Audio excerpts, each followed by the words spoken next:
अहंकारी राजा.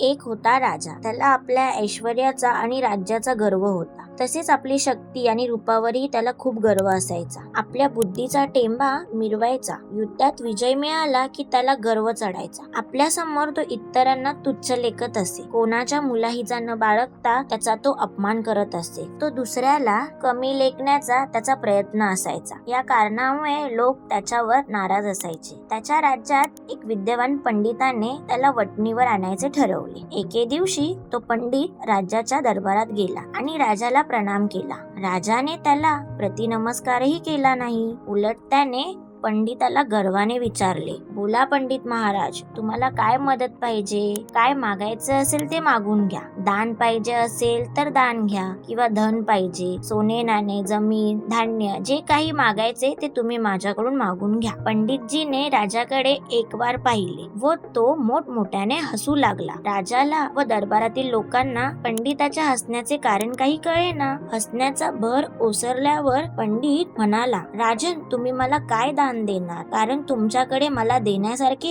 काहीच नाही. पंडिताचे हे बोलणे ऐकताच राजा संतापून लालबुंद झाला. राजाचे सैनिक पंडिताला मारायला धावून आले, पण सेनापतीने सैनिकांना आवरले व पंडिताला पुढे काही बोलायची इच्छा आहे का काय असे विचारले. त्यावर पंडितजी म्हणाले, महाराज, जरा थंड डोक्याने विचार करा. तुमचा जन्मच मुळी तुमच्या इच्छेने झाला नाही. मग रूप, सौंदर्य आणि पराक्रम हे गुण तुम्हाला कुठून मिळाले आहेत? आई वडिलांनी तुम्हाला जन्म दिला म्हणून तुम्ही जन्माला आलात. तुमचे धान्य भंडार हे धरती मातेचे देणे आहे. तिने पिकवून तिच्या लेकरांसाठी अन्न पुरविले म्हणून तुम्ही ते सांभाळत आहात. आणि खजिन्यांचे म्हणाल तर धन हे करारातून आलेले म्हणजेच प्रजेचे देणे आहे. राज्य हे तुम्हाला आई वडिलांकडून मिळालेले वरदान आहे. आता राहिले शरीरातले प्राण, पण तेही तुमचे नाही, ते सुद्धा ईश्वरांची कृपा आहे. हे सगळे जर तुम्हाला दुसऱ्याने दिलेले असेल तर तुम्ही मला काय म्हणून देणार आणि दिलेल्या गोष्टीचा काय म्हणून गर्व बाळगणार? एवढे बोलून पंडिताने राज दरबार सोडला व राजाने त्या दिवसापासून कधीही गर्व केला नाही. तात्पर्य, जे आपले नाही त्यावर गर्व बाळगणे व्यर्थ आहे. म्हणून कधीच गर्व करू नये. गर्वाचं घर हे नेहमी खालीच असते.